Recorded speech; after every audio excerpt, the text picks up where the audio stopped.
So you've got yourself a new computer donated by the San Diego Futures Foundation, and you want to hook it up. So the first thing you're going to make sure is that you have everything in order. You have yourself a monitor, a computer, and either a USB mouse or and USB keyboard, or what we like to call a PS2 keyboard and a PS2 mouse. So with that said, we have to turn the computer around, and here you will see where you connect everything. You plug your power cord in here.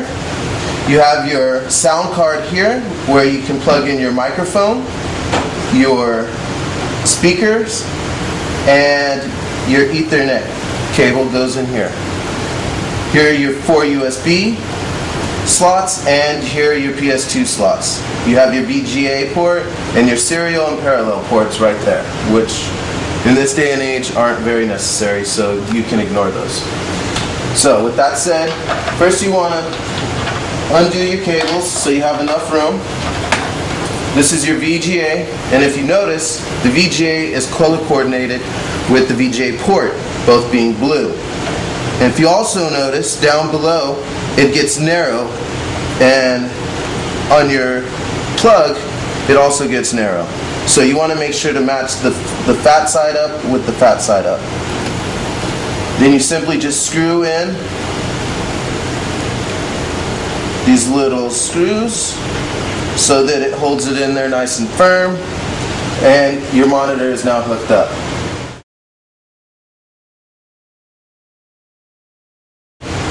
Next, you're going to take either your PS2 keyboard or your USB mount or USB keyboard, and you're going to plug that in. When it's a PS2, you'll also notice it's color coordinated. In this case, purple being with purple, that's where your keyboard goes. And with your mouse, it's a PS2 mouse, so it's going to be green in this case, and it's also going to line up and go into the green. Now, be very wary of the little lines and emblems they put on here, because that's going to help you make sure you line it in properly. See? It's nice and snug, it's not loose, it's all good to go.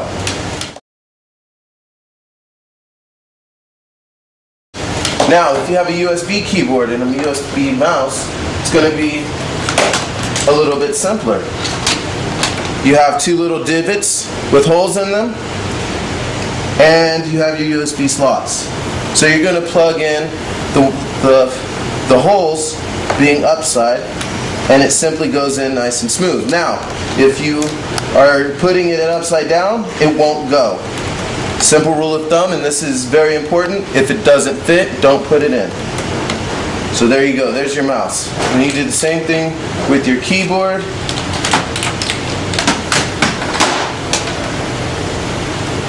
And there are your peripherals.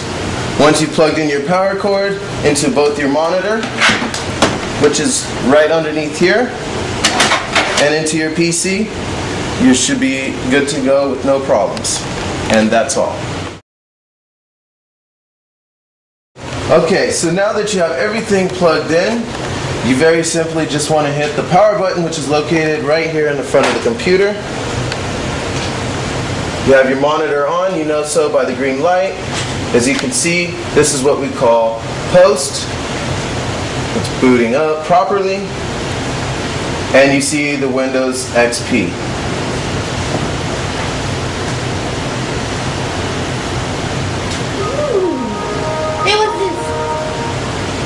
Awesome. And as you can see, you've booted right up to your desktop. It's finding your USB keyboard and mouse. It's installing what we call drivers, and you are good to go.